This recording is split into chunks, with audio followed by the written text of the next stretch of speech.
start of the 20th century, a map of the world looked like this. These colours are Europe's colonial empires.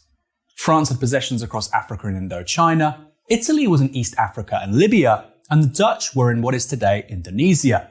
By far the biggest empire, however, belonged to Britain, and the jewel in its crown was the Indian subcontinent. People talk a lot about Britain's colonial legacy and whether it was really so bad. Given the importance of British India for the empire, it's the best place to start if you want an answer to that.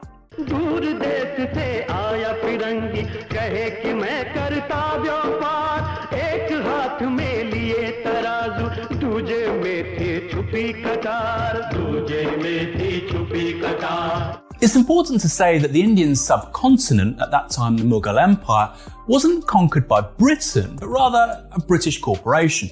Its name was the East India Company. The Mughal Empire of the 18th century was politically volatile, but also immensely wealthy. According to economic historian Angus Maddison, its share of the world economy in 1700 was 23%, pretty much the same as the whole of Europe combined, or the United States today. Although the East India Company started life in the early 1600s, it was only a century later, after the sack of Delhi by the Persian king Nader Shah, that the Mughal Empire effectively collapsed. That created a political vacuum, with warring principalities and factions becoming increasingly distrustful of one another. For the East India Company, this presented a major opportunity. In 1757, Robert Clive, who came to be known as Clive of India, won the Battle of Plassey. 8 years later, in 1765, Shah Alam issued an edict that revenue officials be replaced by those of the company.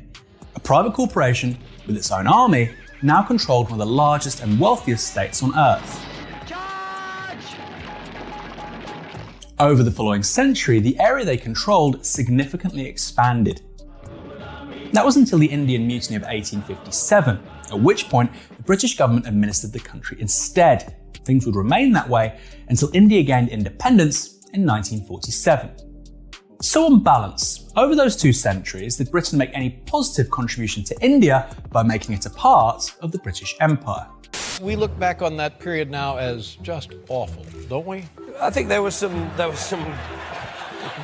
good bits and there were some less than good bits. You look at the fact that we introduced parliamentary democracy to a lot of countries, this sort of civil service system of government, which all of these countries, or a lot of these countries, are still using today. The British put in a system that actually brought about education, that actually brought about partial emancipation of women, that actually brought about democracy, that made India where it is today. It's time to stop seeing empire as a dirty word.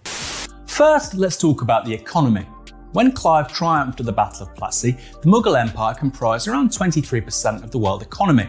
By 1947, as the British withdrew, that figure had fallen to 4%.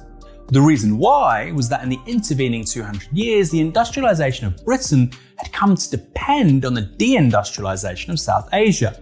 Take textile manufacture as one example. In the early 18th century, India enjoyed a 25% share of the global trade in textiles. But by 1834, Lord Patnaik declared that the bones of the cotton weavers were bleaching the plains of India. Meanwhile, exports of British textiles to India soared, with 1 billion yards entering the latter each year after 1870. Things were so bad that by 1896, India produced only 8% of the cloth consumed domestically, meaning it had gone from an exporting powerhouse to serving a tiny portion of domestic demand. It wasn't an accident that Britain became the workshop of the world, starting with cotton manufactures, something which would have been impossible without force. Indeed, according to one economist, Britain took around $45 trillion out of India between 1765 and 1938. That's 14.5 times the size of the British economy today. This primarily happened through trade. Prior to the 18th century, Britain bought things from Indian producers and would pay for them with precious metals, generally silver. But this changed after 1765, when the East India Company established a monopoly over Indian trade. They then began collecting taxes in India, using a portion of those revenues, typically a third, to fund the purchase of Indian goods for British use. In other words, instead of paying for Indian goods, British traders acquired them for free. लेकिन इन अंग्रेजों पर ज़्यादा एतबार मत करना रज़ा खान। इसके बावजूद किसानों पर जोर डालते हैं कि वो सस्ता बेचें, महंगा खरीदें. Some of these essentially stolen goods were consumed in Britain while the rest were exported elsewhere. This allowed Britain to finance a flow of imports from Europe, including materials like iron, tar, and timber, which were critical for, you guessed it, Britain's Industrial Revolution. But India's exploitation wasn't merely limited to economics and resources. By the late 19th century, 2/3 of the British Empire's standing army was paid for by Indian taxes. And by 1922, around 2/3 of the Indian government's revenues paid for British Indian troops abroad. Indians weren't just paying for their own subjugation, but that of others too. British India also paid in blood, with over 1 million Indian troops serving during the First World War, suffering an estimated 74,000 casualties, a statistic which is generally neglected. Then there was the Second World War, which Britain joined in order to defend the sovereignty of Poland, yet it did so while maintaining an empire. What is more, it was India that contributed the largest number of soldiers to British imperial forces, raising the largest volunteer force in history, around 2.5 million men by 1945. Meanwhile, the country's elected political leadership, the Congress Party, was in prison. 87,000 soldiers from the Indian Empire lost their lives fighting for democracy, and yet the very politicians they elected were in prison. Some British officers were honest about the scale of British India's contribution, with Field Marshal Sir Claude Auchinleck, Commander-in-Chief of the Indian Army, admitting that the British couldn't have come through both World War I and II if they hadn't had the Indian Army. Indeed, in its darkest hour, Britain relied on India to get through, something forgotten today when people say it stood alone. Finally, there's famine, with around 30 million people dying as a result of starvation under British rule. Now, you could put that down to natural disaster, but the grim truth is that the overwhelming majority of those deaths were the result of political choices made by the British. Indeed, when it came to famine, just as in Ireland in the 1840s and 50s, British policy was in action. Firstly, because intervention was viewed as undermining free trade. Secondly, because of concerns about overpopulation. And finally, well, they just didn't want to spend money. The point of empire was that it was a cash cow. This wasn't a secret. Indeed, when Sir Richard Temple imported rice during the Orissa famine of 1866, The Economist magazine, yes, that one, attacked him for allowing Indians to think it is the duty of the government to keep them alive. That was the position of the British government too. In British India, people were allowed to starve to death as a point of ideology, and all in the name of the free market. That's no different to the forced collectivizations that killed millions during the 20th century.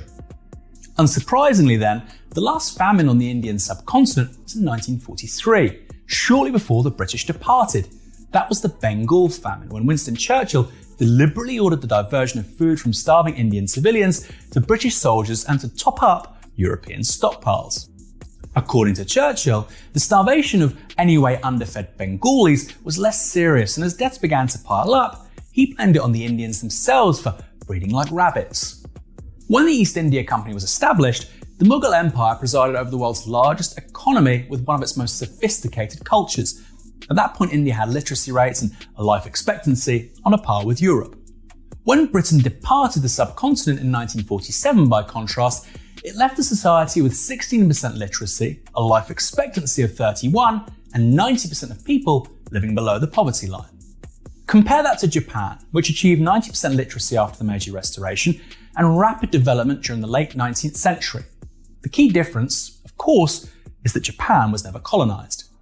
Yet despite all of this, a poll by YouGov in 2020 found that only 17% of Brits think the countries Britain colonized were worse off as a result, with almost twice as many thinking they benefited. It's one thing to say Britain's empire is in the past, but it's quite another to insist that imposing poverty and starvation on hundreds of millions of people was actually good for them. It brought order, security, education, and democracy to much of the world. When asked whether the empire was something to be proud or ashamed of, 32% claimed to feel proud of the empire, while 19% were ashamed. Personally speaking, I don't feel shame for things I haven't done, but pride in what exactly? Theft? Starvation? Mass murder? The only way to make sense of such findings is to accept that even today, people don't know the truth about the British Empire and how gruesome it really was. Given recent calls from politicians that we should learn about our history rather than seek to erase it, all I can say is, I couldn't agree more. But let's start by teaching the truth about the British Empire and how it took one of the world's wealthiest countries and turned it into one of the poorest. If you enjoyed this video, there are two things you can do which won't cost you a thing. Like this video and subscribe to the Novara Media YouTube channel. And if you